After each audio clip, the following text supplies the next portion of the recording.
Good morning, everybody. Good afternoon. It's noon. Um, Welcome to the Great Start Collaborative Community Connections. I'm Jean. I'm parent liaison with the Great Start Parent Coalition, and I'm joined today with Amy Crof.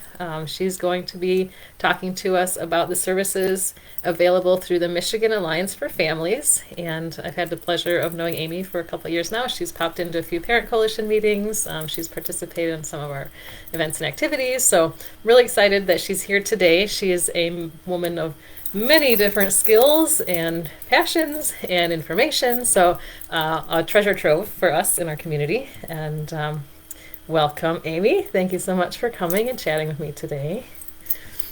Yes, thank you. Uh, And welcome everyone. I'm glad I get a little bit of time here to spend on Facebook Live. This is my first time. Welcome, Live World. So I'm here to share some more information, like she said, about Michigan Alliance for Families.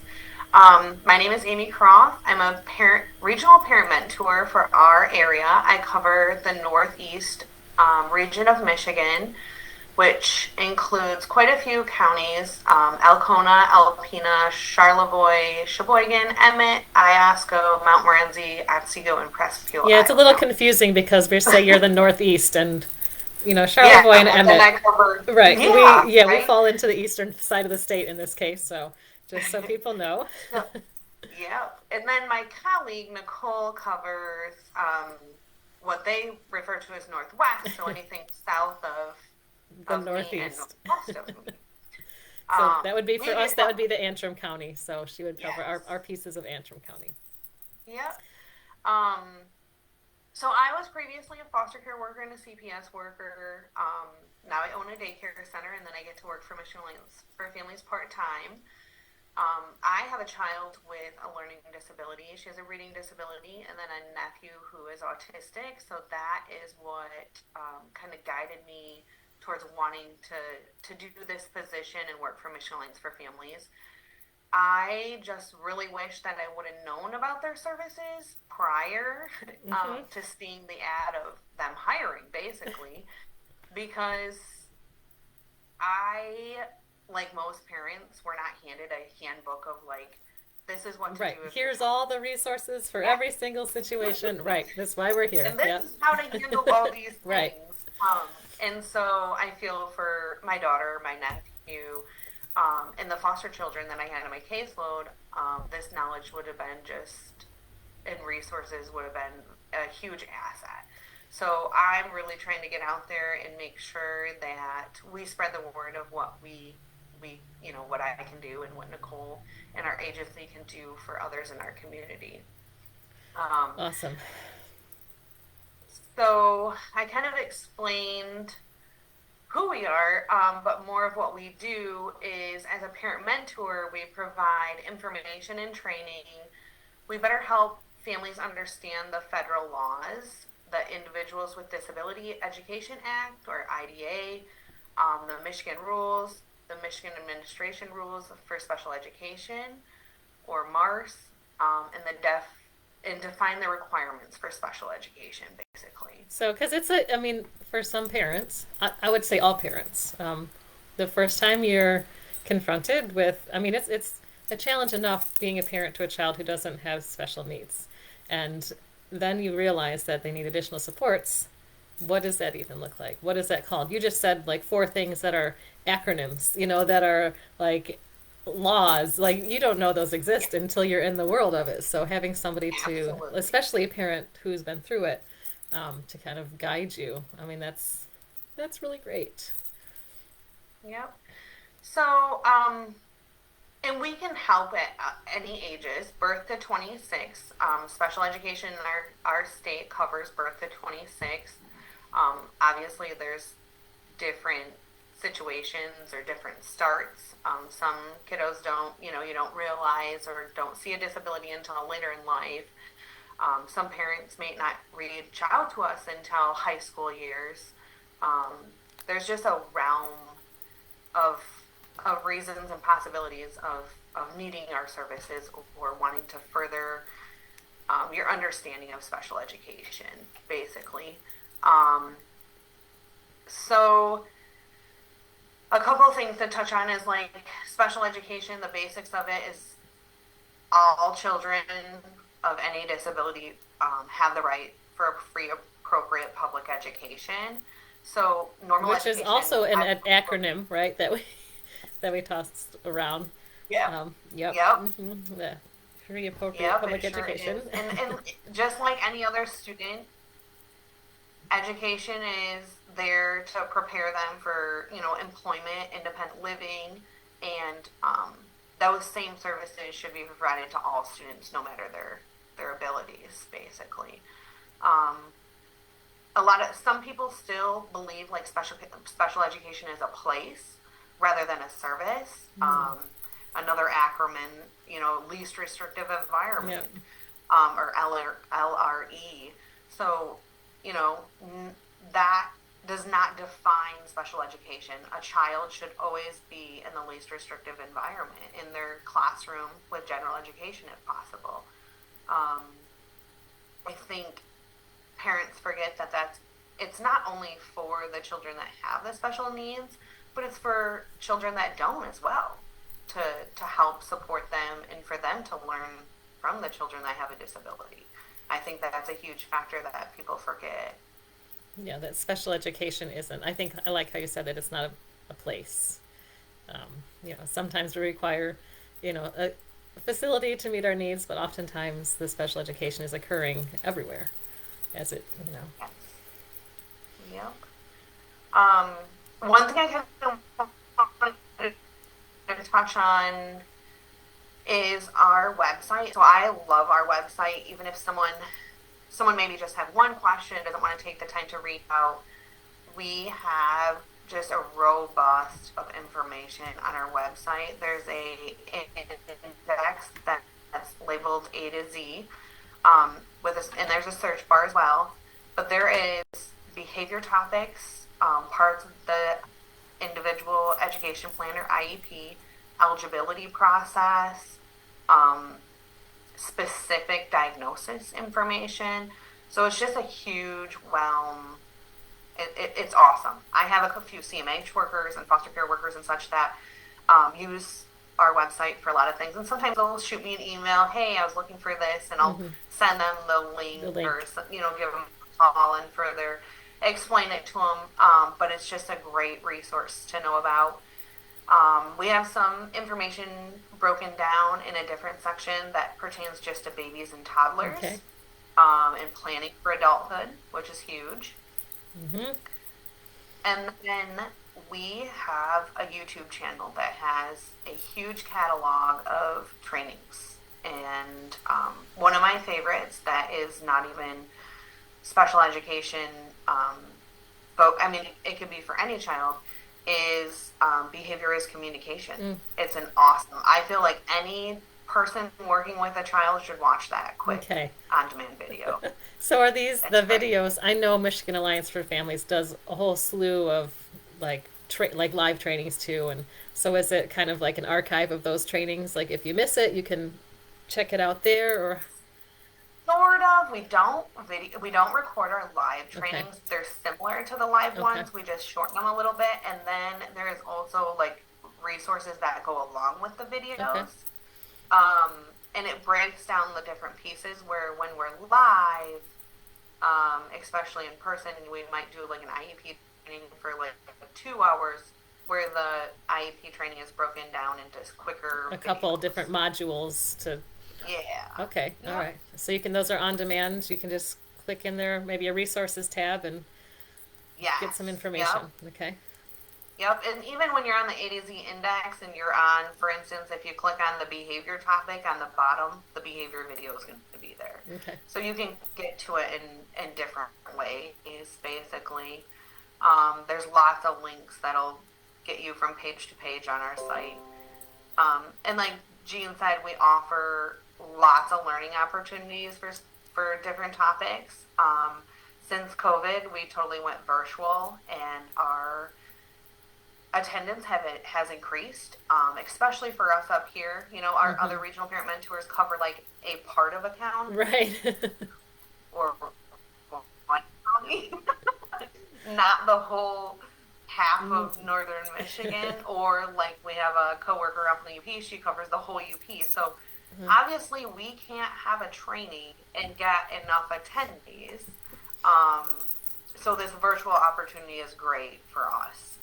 More of our local people are able to jump on, and one of my favorites is our IEP training. It's broken up into 5 weeks, and you get homework throughout the weeks, but okay. it's based on like breaking up and pulling apart and dissecting your child's IEP. Okay. So they go through the topics, and the parent has like some homework to kind of look at their own child's IEP Mm-hmm. and what they'd change. And then they have the opportunity to contact one of us with any questions or help between the weeks too. So that's an Awesome. awesome I guess it gets a great opportunity. opportunity.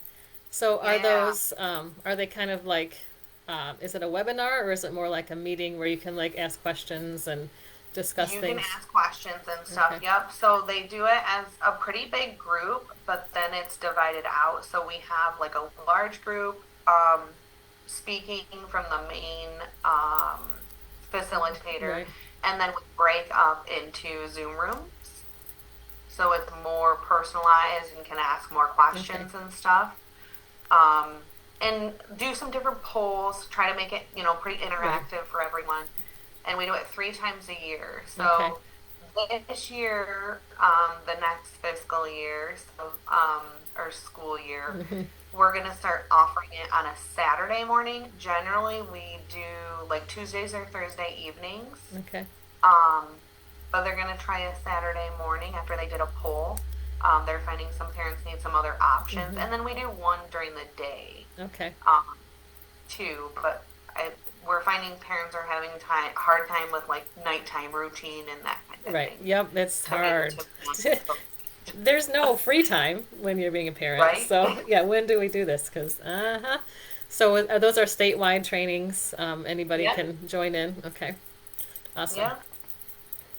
Um, and then like I said, we're as regional parent mentors throughout the state. We're always here to call, email, to help solve problems, get more of a better understanding of the special education process, and just help parents better advocate for their own for their child. And it can be a foster parent, a relative, a grandparent, an aunt, someone, or someone that has questions in general, Hmm.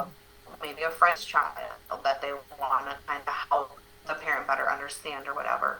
Um, we just focus on building more knowledge and parent leaders in the community and helping families find their voices for their children, basically.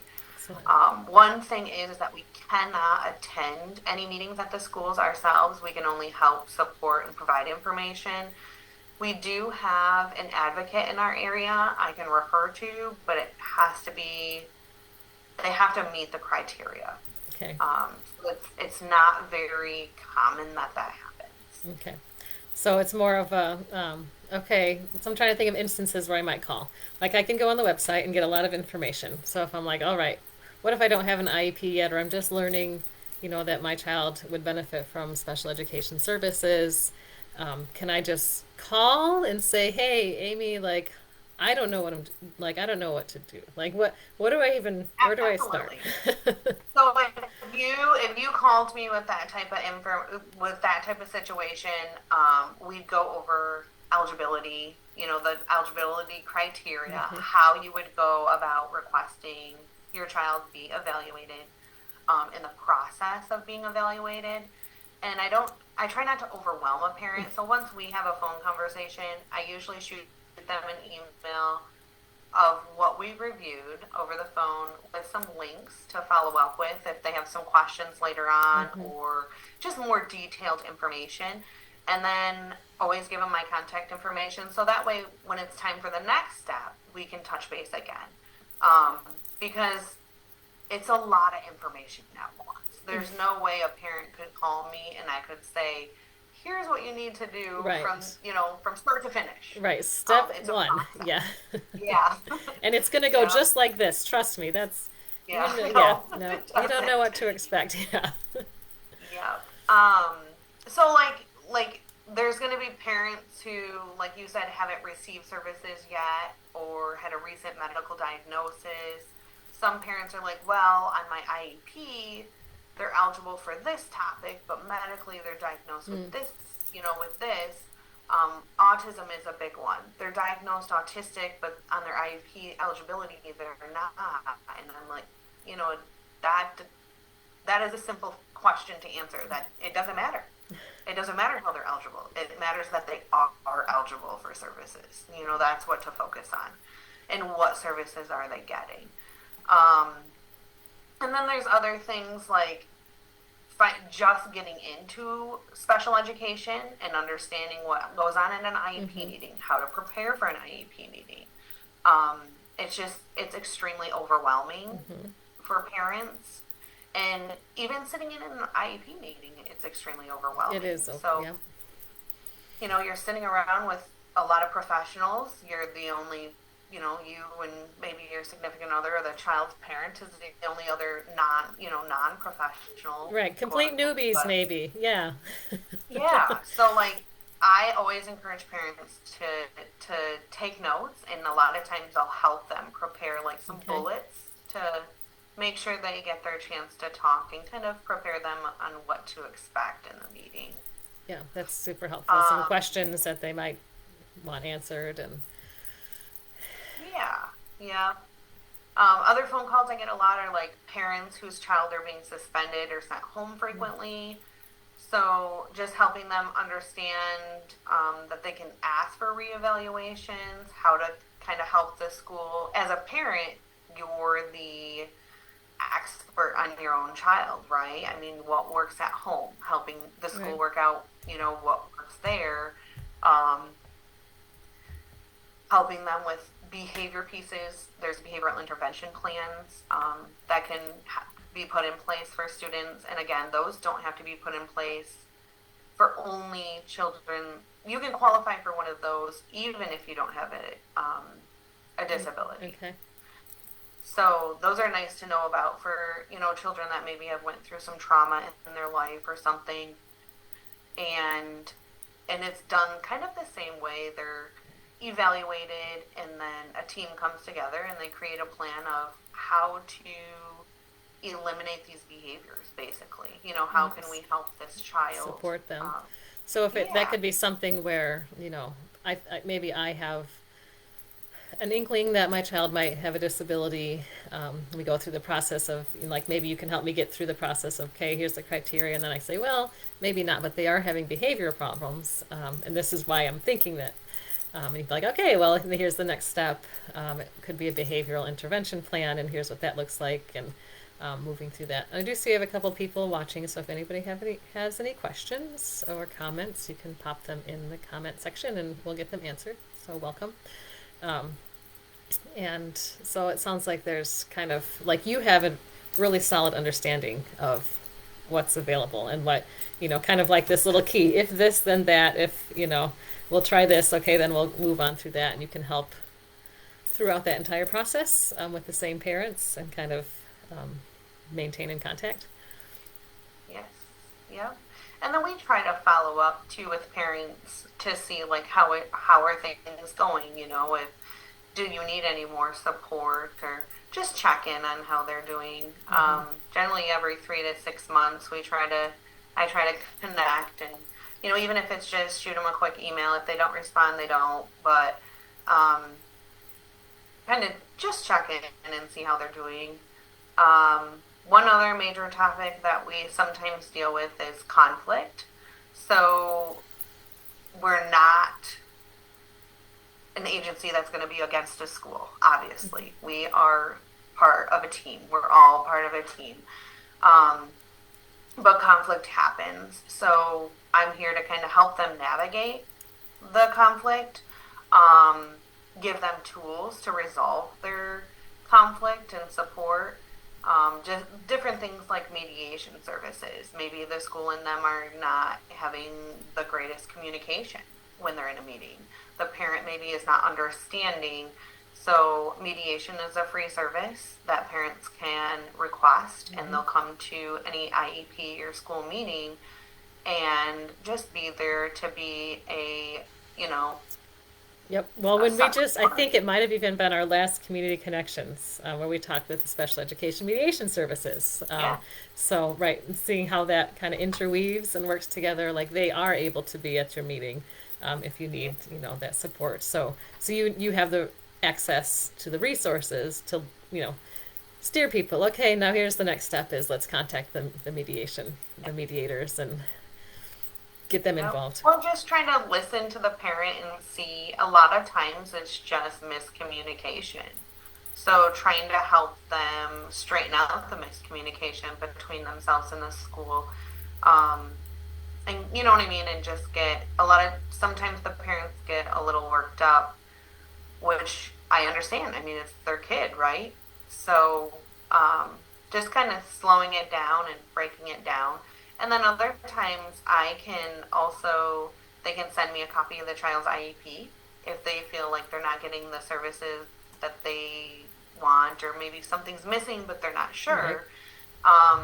I can take a look at the IEP and give them any advice too and break it down with them so they Okay. better understand what is actually being said in the I know. IEP. What Some does that even read it mean? and they're like, "What Yeah. is this?" What does that look like in practice? Like, okay, so at the school, what is happening to my kid? Yeah, that's super Yeah, helpful because you don't, they're not always able to tell you. And we know the staff, and they're busy too. So having that extra eyes and like kind of almost a translator to say, yes, okay, yeah. That's here's, basically a lot of times it's translating it for them yep, and helping them better understand it, and then it gives them more of an opportunity to maybe see, oh, can we do more of this, right, or maybe I need to ask for this, so they can take notes for their next meeting or request a read meeting, which is another acronym, but basically a read meeting is just getting together with the current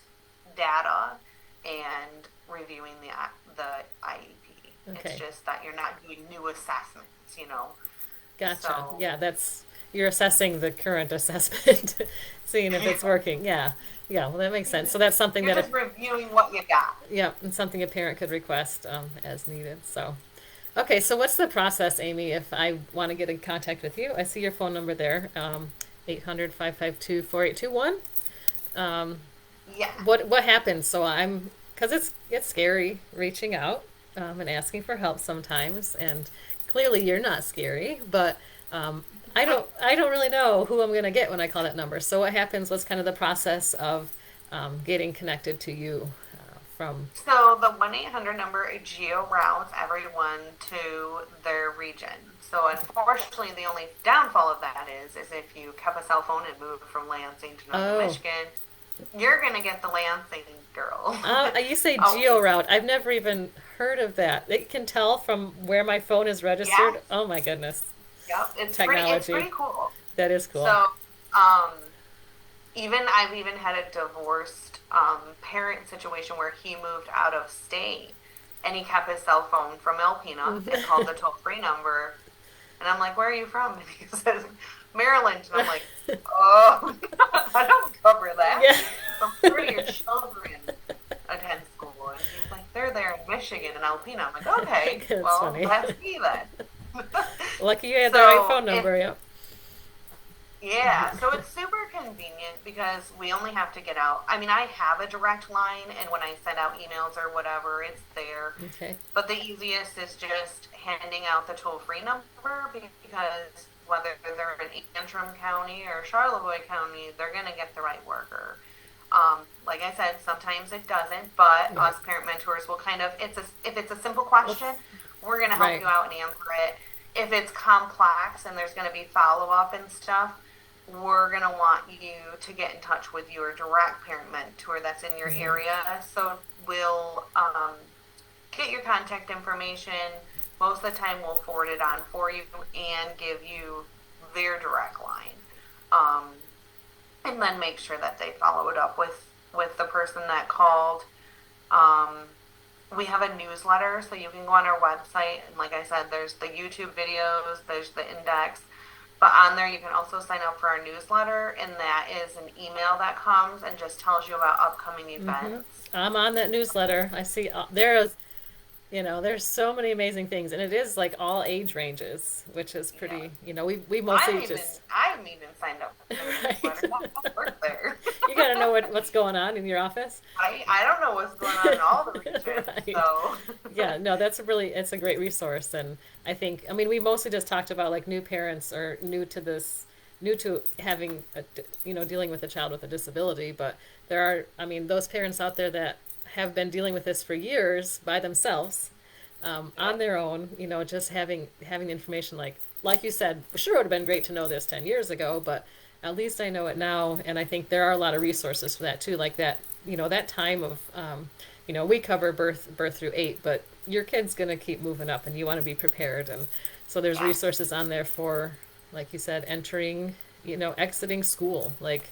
yeah. Like that's what we're trying to. Transitioning from preschool to Hmm. elementary, Hmm. transitioning from early on to preschool. There's a lot. Transitions happens to be a big It's question. Questions happen then too. right. So Yeah, wonderful. So definitely. definitely should sign up for that newsletter. And so we didn't talk about like cost. What does it cost for me to call and get your services as to help? So all of our services are free. They're grant funded. Yay. We do ask, but it's completely volunteer for parents to participate in a confidential assessment, basically, or they Wayne State University does it. They kind of check in and see how we're doing, and that's how we do our grant reporting. So it's for evaluation purposes and Yep. are we doing what we're supposed to be doing sort of Yeah. questions. Yeah. Yep. And it's up to the parent. They can deny it. Hmm. They can choose to do it. It's totally up to them.